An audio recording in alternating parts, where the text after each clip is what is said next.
Taste the Daily. Thiruvallikeni மேற்கு பகுதி கழக இணைச் செயலாளர் மலர்கொடி சேகர் அதிமுகவிலிருந்து நீக்கப்படுவதாக கழக பொதுச் செயலாளர் எடப்பாடி கே பழனிசாமி அறிவித்திருக்கிறார்.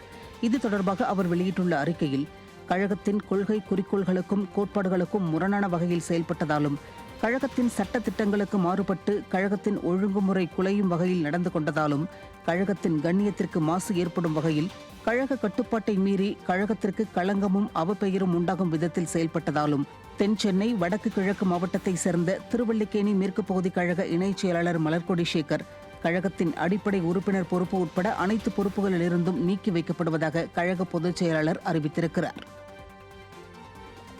மக்களவைத் தேர்தல் முடிவுகள் குறித்து நாடாளுமன்ற தொகுதி வாரியாக அதிமுக நிர்வாகிகளுடன் கழக பொதுச் செயலாளர் 7வது நாளாக ஆலோசனை மேற்கொண்டார்.